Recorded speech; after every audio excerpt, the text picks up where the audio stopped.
பிரியமானவர்களே, இயேசு கிறிஸ்துவின் நாமத்தில் உங்கள் எல்லாருக்கும் புது வருஷ வாழ்த்துக்கள். ஒரு புது வருஷத்தின் முதல் நாளுக்குள்ளே நம்ம வந்திருக்கிறோம். இந்த புத்தாண்டில் ஆண்டவர் கொடுக்கிற அளவில்லாத பரிபூர்ண ஆசீர்வாதம் உங்களுக்கு உண்டாயிருக்கும்படி உங்களை வாழ்த்துகிறேன், உங்களுக்காக ஜெபிக்கிறேன். ஆண்டவர் அப்படியே இந்த வருஷத்தில் உங்களுக்கு அநேக அற்புதங்களையும் ஆசீர்வாதங்களையும் அருளி மகளை செய்வாராக. இங்கே ஒரு கழுகை பார்க்குறீங்க, அதுக்கு முன்னால் உட்கார்ந்து கொண்டு நான் பேசுகிறேன். அதில் ஒரு வசனம் எழுதியிருக்கிறது, ஏசாயா 40:31 கர்த்தருக்கு காத்திருக்கிறவர்கள் கழுகுகளைப் போல செட்டைகளை அடித்து எழும்புவார்கள்.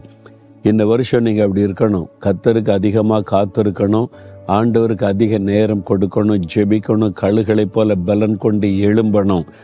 கழுகுகளைப் போல எழும்பிட்டீங்கன்னு சொன்னால் உலகத்தின் எந்த காரியங்களை மேற்கொள்ள முடியாத சுதந்திரமாக மேலே மேலே பறக்கலாம். அதாவது தேவனோடு நெருக்கமான அனுபவத்தில் வாழ்வது.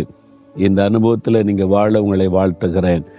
சரி, இந்த வருஷத்துக்கு ஆண்டவர் என்ன வாக்கு கொடுத்திருக்கிறார் அப்படின்னு சொன்னால், பரிசுத்த மத்தேயு எழுதின சுவிசேஷம் 7:7 ஆண்டவர் இயேசு சொல்லுகிறார், கேளுங்கள் அப்பொழுது உங்களுக்கு கொடுக்கப்படும், தேடுங்கள் அப்பொழுது கண்டடைவீர்கள், தட்டுங்கள் அப்பொழுது உங்களுக்கு திறக்கப்படும். 3 காரியம் ஆண்டவர் சொல்லுகிறார். கேளுங்கள், தேடுங்கள், தட்டுங்கள்.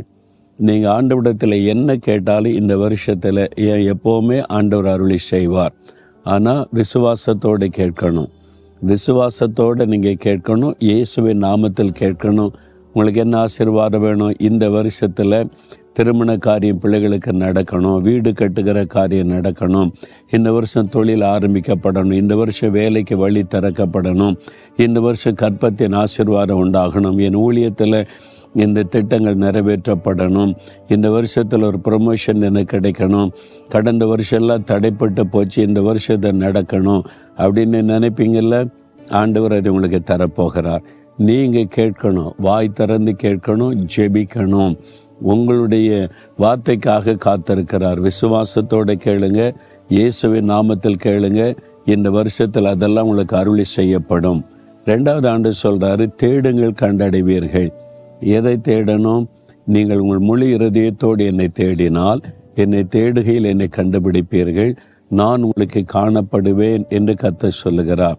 வேதத்தில் அது எழுதப்பட்டிருக்கிறது, எரேமியா 29 அப்போ ஆண்டவர் என்ன சொல்லுகிறார்? முழு இருதயத்தோடு ஆண்டவரை தேடுவது.